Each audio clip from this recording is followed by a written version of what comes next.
Hey guys, thanks for coming back, and I apologize for the lateness of this review. Had a lot of stuff going on this week, but it's better late than never. This is With a K Review. I'm Victor, and last weekend I saw Total Recall with Bryan Cranston, Jessica Biel, Colin Farrell, and of course the wonderful Kate Beckinsale. I wonder if this remake's going to be any good. Alright, let's get to it.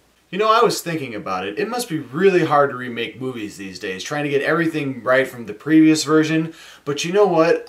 I don't understand how anybody can remake a 90s movie that won multiple awards, including an Academy Award for Best Visual Effects and starred Arnold Schwarzenegger. Those two things shouldn't be in the same sentence. So when I started seeing all the trailers for this new Total Recall movie and I was hearing that it was going to be a remake, I was actually really excited. It had a group of really good actors in it, and I was generally excited because it was directed by Len Wiseman, who directed the last two Underworld movies and the last Die Hard movies, so you know it had to have some good action in it at least. So you guys know how I feel right now after seeing this movie. I want to demonstrate something for you really quick. 1 second.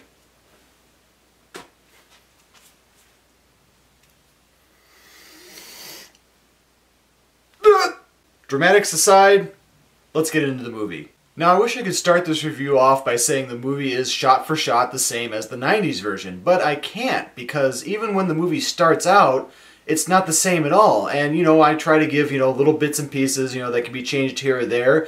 But if you saw the 90s version with Arnold Schwarzenegger, it doesn't make any sense. There are a ton of things that are changed. There's not even 50% of the movie that is still there. So I want to present to you a list of the things that were left out of the movie, and they are Arnold, alien artifacts, the entire story of going to Mars, Cohagen's mining company, Cohagen's badass henchman Richter, played by Michael Ironside, the mutant Quado was gone and they gave Bill Nighy some heroin-laced tea and told him to play the rebel leader Matthias. There were no mutants, but there was a three-boobed woman, which was explained by some genetic thing or something like that, but I didn't pay attention because I'm a dude and I like those things, and that makes me a perv, but hell, I can admit that, and that makes me more mature than most guys, and my mom says I'll find the right girl someday, but my dad says I might be gay, and my sisters tell me to go to church, but last time I checked there were no three-boobed girls there.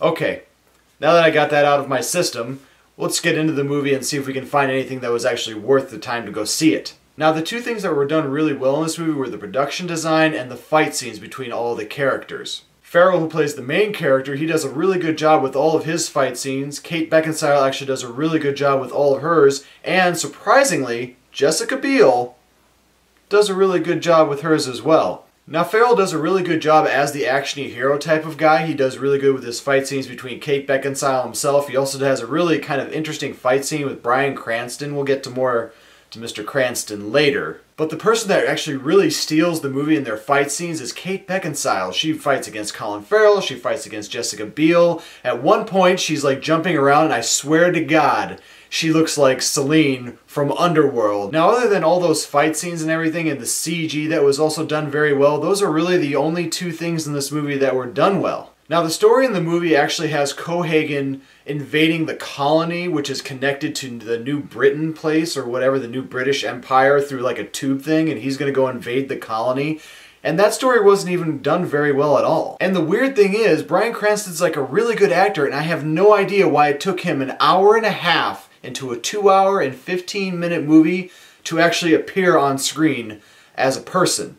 Now, he's like in the monitors and so forth, but it took him a whole hour and a half to actually come into the movie and to actually start to have interactions with characters. Now, I could really go on and on about all the horrible things there were in this movie, and the reason that I'm saying that they're all horrible is because I'm directly comparing this movie to the 90s version, and maybe that's not too fair. And I don't want to be considered a purist because, well, maybe movies can be changed from, little bits and pieces, but when you have a movie that is going to be brought out as a remake, and you actually sell it as a remake, you would expect to have maybe more than, 10% or more of the actual things that are in the movie. And I could go on and on and on, but I'm going to tell you this much. I'm sorry.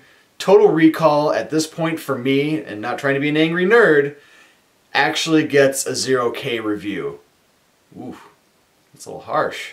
I actually wanted to give this movie a 2K review, but I really can't because everything else in the movie really failed. The action was fun at some points, but nothing came together. None of the characters were really believable, and it wasn't even comparable to the 90s Arnold Schwarzenegger movie. It had like one or two things in it, but everything was changed, and that's what really disappointed me about this movie, is that I thought it was going to be like an homage to what Arnold Schwarzenegger did, but all it was a very sad movie, and I would never, ever want you guys to go see this in the theater. When it comes out on video, make sure you have a free rental or something else.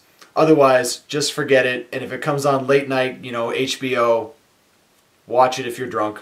Thanks again, guys, for watching my show. I really appreciate all the views that I get and all the 15 subscribers that I do have to my channel. If you like what you see here, make sure to hit that subscribe button. And I do appreciate everybody who just stops by to see my wonderful face. I'm going to try to get these reviews out a little faster, and I do apologize for that. You know, you guys don't want to have me review a movie that's over a week late, and that's not fair to you guys as my viewers. So I'm going to try a little harder and try to get these things coming out more. Thanks again, and remember, if you don't like what you're watching, you can always turn it off. Thanks, guys.